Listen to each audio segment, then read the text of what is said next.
Hey, a very, very good afternoon and very warm welcome here live to Goodwood Motor Circuit, right in the heart of the Goodwood estate. Now, for those of you who don't know me yet, I'm Chris, I'm the CEO of IWC, and I'm really, really happy and grateful that you made the trip to Schaffhausen today to witness our return to the racetrack here, the 300 SL Gullwing, the IWC Classic Racing Team, back after the pandemic in this unique place, totally steeped in history. So this is Goodwood Estate in West Sussex in the UK. I'm standing here basically on the historic airfield from the Second World War. Spitfires and Hurricanes have flown from here. Douglas Bader, one of the key fighter aces of the Second World War, has flown from here. And all around us is the historic racetrack, the Goodwood Motor Circuit, built by the first Duke of Richmond here and now put back to life by the current Duke Charles, who's an amazing supporter of motorsport, shooting, golf, horse racing, flying and everything that goes on here at Goodwood. So let's have a little look around. There's some historic cars firing up. Now you can see it, you can hear it. I wish you could smell it. It's just amazing. You see the historic race control tower here behind me, track laps all around us. And then in the back here, you have the Spitfire hangars where the Spitfire Academy and the Silver Spitfire is actually based as well. Behind me is our racing truck. This is our actual truck where we're transporting the 300 SL to Goodwood. And then I'm also here with two very special guests. In terms of the IWC Classic Racing Team, there's no greater two personalities. And these two here, I'm here with Laura Kreihammer, the driver of our 300 SL. Laura, it's very good to see you. Hi, thanks for having me, and hi to Schaffhausen.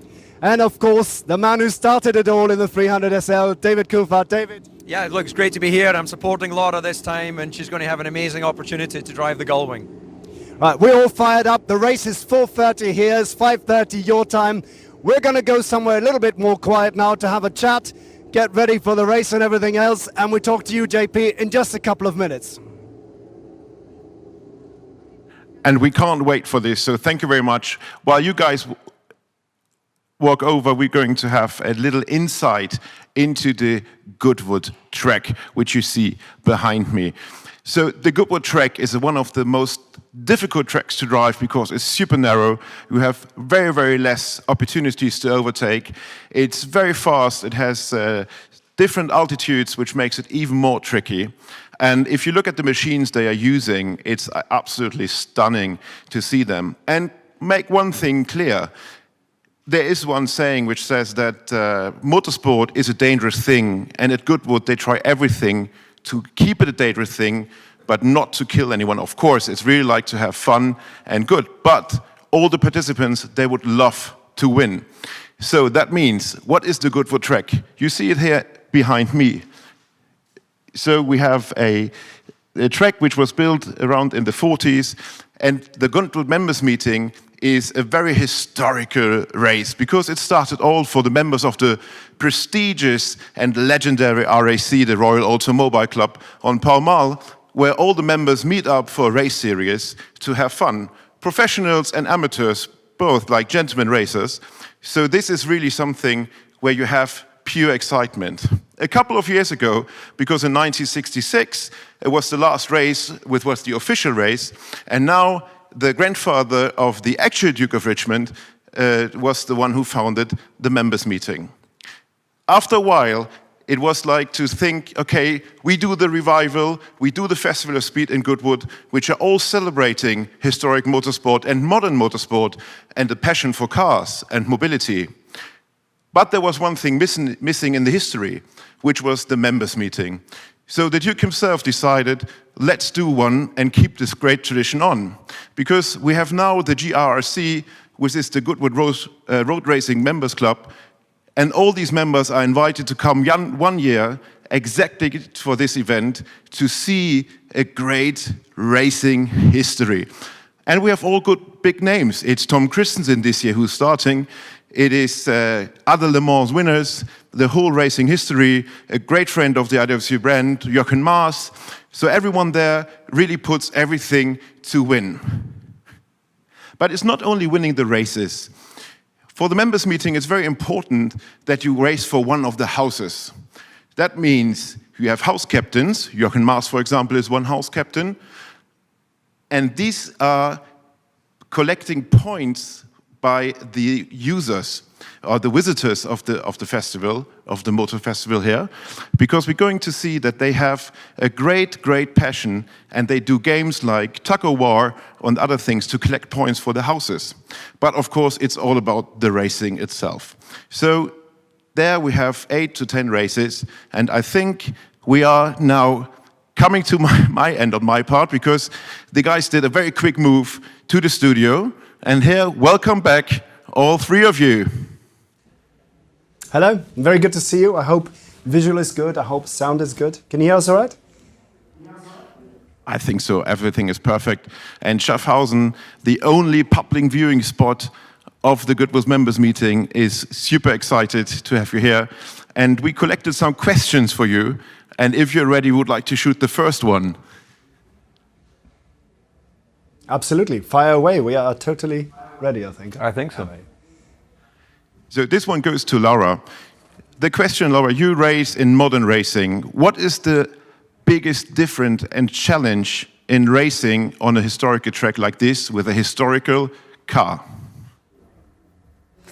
Wow, the biggest difference, I think it's pretty much black and white. It's completely different. Like the modern cars are very stable, and obviously the SL, there's a lot going on in the car. The car has so much character, is so passionate to drive, and you know, you can't place the car on the track where you want. You just have to accept that the car has its own will at some point. And of course, the track is very special as well. It might look a little boring, but I can tell you there's enough to do on this track. There's a lot of fast corners, and there's not a lot of runoff, so it's exciting. Yeah, I think sorry to barge in there, but it's amazing. I drove on Wednesday when you had your first practice run. I was actually lucky enough to drive behind Laura in a GTR Pro, and it's amazing to see that I was basically me, amateur driver. I was like holding on the steering wheel with one hand, and you were doing this up in front, you know, trying to keep this thing going straight. Yeah. And the thing with the drum brakes on the 300 SL is it's going to go somewhere once you hit the brakes. You're not quite sure where it's going to go, and that's always sort of the surprise element that really takes craftsmanship, and I think that's what ties in so nicely with IWC. That's definitely in a modern car, you know, it just goes where you want it to go. Yeah, Massive absolutely. difference. It's full of surprises. Every time you hit the... Not always good ones. Every time you hit the brakes, you never know what's going to happen. And especially, as you might know, the brakes are brand new. So that's what we learned yesterday. So yesterday when we were around and we had the chance to talk, it was pouring rain. And I think the surface was quite wet still when you had your go. Did this change your experience? No, actually, the surface was nearly dry. What really was different for me going out on track yesterday was the competitors. You know, the sight in this car is very limited. Like the mirrors, you can't just adjust them wherever you want. So you have 30 cars on the grid, and you have no idea really where the cars are. That you only see them if they're behind you. As soon as they are beside you, you just have to guess wherever they are. So that was quite different for me. And also, you know, these are all racers. So and we all want to be first. So there's no holding back, you know. Everyone's just like, let's go. And this is super interesting and fun. Also not the cheapest cars either out there. So absolutely. David, you just experienced this as well, and you have so many keen drivers, especially in the Moss Trophy, where the owners of the cars are driving themselves, so they absolutely know the machine, they absolutely know the track, because they've been running there for ages like this. What was your experience? How do they react to pro drivers like you? Well, I think it's important to acknowledge that this may be a historic celebration of these wonderful pieces of engineering art, but this is serious racing. The owners of these cars know the cars intimately, they test extensively, and they come to Goodwood with the intention, of course, of trying to have the ultimate success. So I really take my hat off, or my helmet off, literally for Laura, to accept this challenge, and a much more competitive field that you're racing in than when I competed in the car in the Tony Gaze Trophy. So this circuit is one, and I hopefully don't confuse our guests at Schaffhausen, but I find this circuit a little bit scary. It's a circuit that you really must respect the corners, because they're very long entries and late apexes. So it's easy to be drawn towards the grass, which is definitely not a good idea in a very expensive classic car. So I think vintage racing is absolutely up to a modern trend because it is become so familiar. And if you look around, you have young stars like Laura, like Andre Lotra, Neil Yanni, and everyone participating, and they don't need to, they just do it out of fun. Do you think there is a future for this kind of motorsport? Well, the future is here and now. Goodwood has been celebrating the automobile for many, many years now, whether it be the hill climb, which passes up in front of the house, whether it be the revival, or whether it's this members meeting. There's so many, let's say, classic racing events happen here. This is the #1 racetrack in the world, the #1 venue in the world, and people come from all around to celebrate the automobile. And it also really speaks to this idea of timelessness and longevity in car design and engineering, because when you think his cars here from pre-war to the late 90s, racing, competing today, still being maintained today, engines that are running flawlessly still today, I think it's a great story about craftsmanship and engineering that's gone into these machines, that they still perform like they would have done in the Bentley brother eras, many, many years on. And I think Goodwood is a unique place where all of this comes to life, and we can really see all of this in action. And I think that's much, much more interesting than being in a museum and just marveling at things from ages gone by. Here, they're being raced, they're being used, they fulfill their purpose, and people are having fun with them. I think the good point about that as well is it's not some sort of concours d'elegance where you're being polished to the nth degree. They're dripping oil like they did back in the day. We're dripping mud, they're dripping. Yeah, indeed. So it really is fantastic and any of the guests there who've never had the opportunity to come, this has to be on your bucket list of events to go to. Even if you're not a hardcore car fan, it really is a celebration of everything to do with mobility and engineering and, as you say, craftsmanship. Well, the opportunity is there. Whatever's being sold there in Schaffhausen today will decide next year's entry list. So shop well. So this brings me to one point, Chris. IWC has been with the new format of the members meeting from the beginning. You become part of the family in Goodwood. And you're not only into architecture and design, you're also into cars, everything which has an engine, everything which moves. What does it mean to you personally to be as Chris Granger there and as the CEO of IWC? Well, I think you described, in the beginning, also when I was new to this, you're approaching this, first of all, as a professional event, but over time it's really changed a lot. It's become a real family feel. I think we've, adjusted a little bit our presence here. We not only brought our sort of hospitality operation, but then also the presence here with the car, started to race with David back in the day, actually going out there and doing more than demonstration laps. And then when you start to get the engineers and our partners here from Mercedes and HK, obviously, are supporting us so much, and you bring the drivers and the entire experience. And this is a unique place. I mean, for all of you who've been here, you'd know this, but the Spitfires here, they're literally 150 meters. We're sitting here actually in the aerodrome, which is sort of the heart and centerpiece of the Goodwood aerodrome. Around it, you have the racetrack. So it's where so much history, design, engineering comes together. And what really ties us together is, this passion is everywhere. So you can feel it in everybody who's with us. They're all fascinated by the same things. They all appreciate design and mechanics. And it's a true, genuine, lifelong passion. And that over time just creates this unique family feel. And we've had a very relaxed weekend, I must say, all of us, especially last night.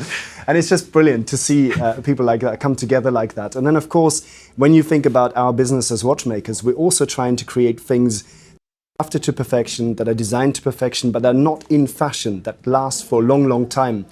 And you see the effect, 1955 300 SL Gullwing, still across the ages, whether you're talking 3-year-old boys and girls to, mature ladies and gentlemen, everybody is blown away by the beauty of this thing. And it doesn't change. It doesn't suddenly, become not beautiful anymore. And I think this is really something in our consumption habits today and how fashions are changing is something to appreciate, really, that some things did right, that balance of form and functionality, it really is timelessly beautiful, and that at the end of the day is what we're looking for. And speaking of timeless, I think it's very important to mention as well that partners of IWC, like Brian from Period Correct, who is like the absolutely hot stuff selling with his shop in the US, creating a wonderful watch. And now you've moved to the step to have a watch together with Hot Wheels. I think that's just brilliant because it shows that you can combine tradition with modernity in the same thing, same way. So was this the most relaxed watch presentation you ever had? Probably close to, definitely. But it's like you said, I think we say this a lot. I think, especially in our industry, it's not that the tastes are so radically changing all of the time, especially when you look at younger customers, when you look about how do we get a brand awareness really from a very young age, But what is changing is the medium of communication. And of course, that's evolved so massively. And this is, again, Hot Wheels is such a fantastic reflection of the zeitgeist in design, in popular culture, from their collaborations. And you think they started exactly 100 years after us. It was Elliot Handler in 1968, starting from a garage setup in El Segundo in Southern California. And back then, everything was inspired by muscle cars, pony cars, that SoCal hot rods, kind of culture. And then space age design. So this was the height of the Apollo missions. And of course, you can see that in what children used to play with back in the day. Everything was sort of very space age. And then over time that changed and JDM came in, all these elements of Japanese car culture. And now we're going full circle all the way back to European classic vintage racing with the Gullwing.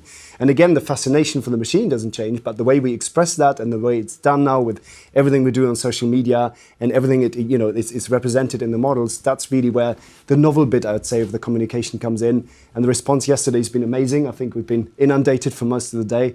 And no, it's been definitely one of the most enjoyable and relaxed watch launches we've had so far. I enjoyed a Christmas gift, which was the car, which I had on my desk before Christmas. And I think it is a very nice way also to remind us what's important in life. Don't forget to be happy and play around a lot. And I think, Laura, for you, we wish you all the best from here, from Schaffhausen. And if there is a small advice, try to enjoy as much as possible. You're now on position 24 if we got the right information. It's a very strong field of E-types, and the E-types are literally made for this field. So we are 100% sure that with the Gullwing, you're going to have a roaring time with them. Is there a special preparation you do for races like this? Slashing tires. Yeah. No, honestly, it's you can't not. Yeah. We could use a pair of those. Yeah, pass them over. No, it's you can't not enjoy this. It's been amazing, and as Chris pointed out, there's so much passion about motorsports here, so much heritage, and all the. It's not only you look at the cars, the noise and the smell and everything. You just go outside and have the full experience here. So. I'm enjoying every second, and I'm gonna enjoy every minute out on track. And I don't care about the Jaguars and Cobras. I'll just go straight forward. Yeah. I'll just go straight forward and manage my brakes. Six-cylinder glory, I would say. David, is there a nice tip, advice you can give to Laura?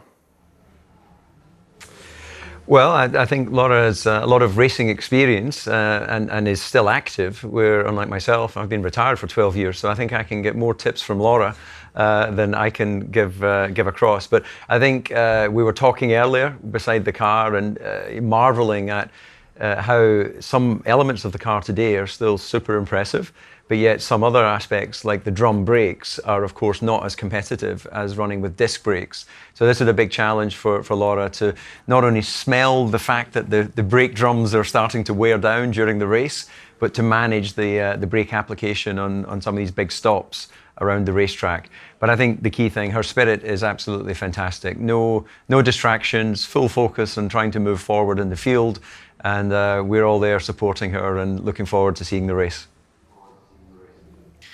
And Chris, how are you going to celebrate the good position of Laura when she's going in third? I just think nothing less will be happening. Yeah, absolutely. I mean, we're going for the win. We're going for the she's going to push forward, and that pink Cobra is going to spin off today. I'm pretty Pretty convinced. No, but literally, we know the field we're up against. I mean, we're not kidding ourselves about that. But she's put a fantastic drive in yesterday. Let's not forget that she has to brake massively earlier than her disc brake competitors, who can go much deeper into the turns and then clip the apexes and finish those turns much smoother than we can with all of the brake steer and everything else we got. I think it's all about, like we say, we're going to enjoy this. We're going to have a blast of a time out there, and Laura's going to do the absolute maximum of 300 SL can do on this track, and that's really what it's all about. And you can see everybody's beaming, everybody's enjoying it. But you have to tell us, JP, just very quickly, I want to know a little bit, what are you up to over there? Can we get a little bit of a flavour of, have we have food, drinks? Do we have entertainment? Do you have a brass band? Oompa? No. No, I think we're going to sing in the choir to support you with the race, and we're following we the did that race last night. pretty much closely. Do you want us to put the sugar babe? I make sure But that you've got there are some no nice food and drink at fireplaces least? around. Yeah, Absolutely stunning. It's as usual, IWC give us a treat. We have fantastic people around here, which I always like to speak to, because they're real car aficionados and car enthusiasts. And I think we really appreciate this. We're sitting in this beautiful lounge of the manufacturer. It's fantastic. Also, the team did a great job in just setting this up. It's like, we could do this every weekend. Let's have coffee every weekend here. Look at this. Good plan. You've got the space outside. I always think the car park there is radically underused. We should definitely do cars and coffee. Laura, this one is I'm for up you, for that. for the second place. Thank you. I'm looking forward to it. Okay, but even though we're here in Schaffhausen, we know that we are also global streaming. So, Chris, I think you have some questions from our social medias, right? Yes, we do indeed. So I've got some questions for Laura, for David, some questions for myself. So I'm going to do a little tour, bear with me. And if there's any more, just let me know if I'm missing anything. So for Laura, I've got a first question which comes off the Instagram story. It just says, Laura, it must be so cool to wear your IWC watch. What do you love most about it? Oh my God. I think I love the fact that it's racing green, If I could have chosen a watch... The car's silver, by the way. Yeah, but the watch is silver and racing green. It just fits perfectly. And it has a stopwatch function, which is very useful as a racing driver. Absolutely. How was it to drive the 300 SL for the first time on Wednesday? What was your immediate impression when you stepped back out of the car? My God, impressive, but a little scary. No, super impressive. But of course, there's so much going on in the car. It's, yeah. Now this one you have to really think about carefully how you're going to answer. Okay, it says, how did you get to race at IWC Racing? I have no idea why they let me race. No, honestly. I think I have as much passion for race cars as the whole IWC family, and that's why I feel I'm in the right spot here. Absolutely. And then one user on Instagram wants to know, what's actually your motivation to first start driving? How did you get into it? It never really was planned. I've always been into motorsport. I've always watched Formula One. And I ended up on the racetrack, and someone watched me driving karts and said, that doesn't look too bad. And then I just stumbled into the whole thing and had no idea how quickly that would escalate. Yeah. So careful what hobbies you get into. David, there's a couple of questions for you. What is your favorite ever F1 memory? Presumably from when you were driving. Well, if I go from when I was driving, of course, winning British Grand Prix as a British driver was something that was very emotional, because my family were there, and as a fan of motor racing, I had grown up watching those who had gone before me competing on these tracks. And if I look as a whole in my career, I was lucky enough to win in Monte Carlo, the Italian Grand Prix in Monza, the Belgian Grand Prix in Spa, and the British Grand Prix. And for me, they're the sort of classic, historic racetracks. And I don't consider myself at the same level, of course, as many of the great names that have won championships, but to have won some races at the tracks that they competed gives me a tremendous feeling of pride. And I was able to retire from Formula One with a feeling that what a great ride that was, what a great opportunity I was given. Yeah, no, absolutely. Then one user is asking here, what is the key to winning a Formula One race, especially? What's the strategy? What's been your formula over the years? Well, I don't think I was the fastest driver, but I think I was quite smooth and quite consistent. So that is quite an asset when you're racing, of course. Not the best asset for qualifying, but it served me well in the races. And the key really is teamwork. As you know, you're only as successful as the design team you have, the manufacturing team. You're only as successful as your customers if they don't turn up and appreciate your products. So I love team. And in retirement, I've done everything I can to create teams and be part of teams and continue that journey. So that is definitely the key to success. Be with the right people. Absolutely. And then there's a question here that says, what's special for you about Goodwood members meeting and what are you most enjoying at the weekends here? Well, the members meeting for me really is one of the highlights because it's actually a little bit smaller than some of the other events here, which is Goodwood is almost a victim of its own success. It's so popular and it's such an amazing day out for the entire family that you have people from all around the world come specifically for one of the events. But the thing that we're enjoying here, and we were talking earlier outside the IWC racing truck, and we were able just to walk casually here into this hangar in the aerodrome and enjoy looking at the cars, talking to each other, and it doesn't feel like it's too busy. So that's the thing that really makes it special. Family feel, absolutely. Then there were a couple of questions directed to me. I'll read this, a bit weird, I'll read them out, but let's do that. So what's your favorite IWC if there was only to be one? I think that's very obvious. Those of you who see me on Instagram, it's clearly a big pilot. Why? Because I think it's a quintessential tool watch that really started off as something purely form follows function, but over time, that sort of tooliness of it has become quite a design icon. And I think that, if I had to choose one watch for every day, it clearly would be the Big Pilot. Then an interesting one here. What feature of a car would you integrate into a timepiece? A rev counter? Watch movement, that would be nice for the frequency. No, but seriously, what I've always been hoping, and we're still working on developing, is to do a chronograph time measurement display that you can really read in all conditions, because as Laura, you'll attest to it, reading a free sub-counter chronograph while you're driving around Goodwood Circuit is going to be a bit of a challenge. So we're working on a chronograph, a sport chronograph, that you can actually, whether you're cycling, running, mountain climbing, or whatever you're doing, you would actually be able to read the elapsed time while you're in the moment. So that's what I'm looking for, definitely. Who's your favorite F1 driver while you're growing up? So when I was growing up, clearly it was the Schumacher era, and I think, being raised back in Germany, that was clearly who we were following at the time. I was never a Ferrari fan myself, but I was quite lucky when he changed to Mercedes then, and we finally had the chance to work with him, which was quite special. Can you tell us more about the history of the Mercedes 300 SL Gullwing? Wow.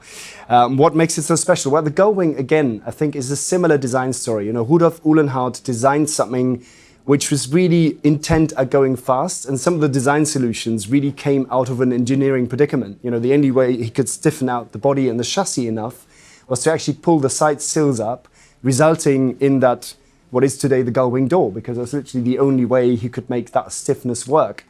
And out of that kind of, necessity from an engineering perspective became one of the most beautiful silhouettes of our time. And I think that's just when engineering and design come together like that, and we all know these moments. Like sometimes it just clicks and you've got something which is just super beautiful. And of course with the 300 SL as well, it was a milestone in production sports cars. It was incredibly capable and fast for its era in 1955. And I think today, that beauty is not lost on anybody who ever drove one of those beautiful machines. That's why we're really excited to be here in Goodwood with this particular car. JP, are there other questions, spontaneous questions from the audience? Anything you want to ask? We have one more question, which came up during here. We listened to this fantastic, I would call fireside chat. In this, where do we going to see the IWC racing team coming up in 2022?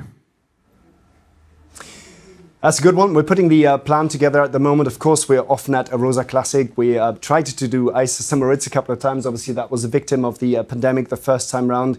And we're picking a couple of other races. I mean, we had, as DC just mentioned, we had Brian Calvero here, who's extremely connected with the Californian vintage racing and classic car scene. So I'm pretty confident, and I shouldn't say this with the people with a budget behind me giving me evil looks, but I think we're going to have a North American race at some point next year, and I'd be looking forward to that one. I think that's fantastic, and we're looking forward to the year 2022 with lots of racing. Actually, out of my own interest, I hope they're going to be as much as possible racing. So we're from Schaffhausen. We will enjoy the race. We will press every thumb we have for you, Laura. Enjoy the race. Thank you, DC, and thank you, Chris. I headed over to you to say bye-bye from Goodwood. Yeah, absolutely. No, thank you so much, everybody. We appreciate the effort you're making to come to the Manufakturzentrum on a Sunday. I also wish it could have been in Zurich, but there we are. That's the life we're living, and it's all about adapting to the situation. It's been lovely to be able to share this a little bit with you, talk to you about what's about to happen, and of course also we wish you all the best now for the race at 4:30. It's time to get into your race suit, to get everything ready. It's quite the build-up, and then we're all going to be finger crossing, and I hope you'll enjoy the commentary. I think you're commentating with Billy Munger from Race Control. Enjoy the race. We'll take you through it. Have a fantastic event, and I see you back in Schaffhausen tomorrow morning. Thanks. Bye from Goodwood. Bye for now. Speak to you all soon. Bye. Goodbye.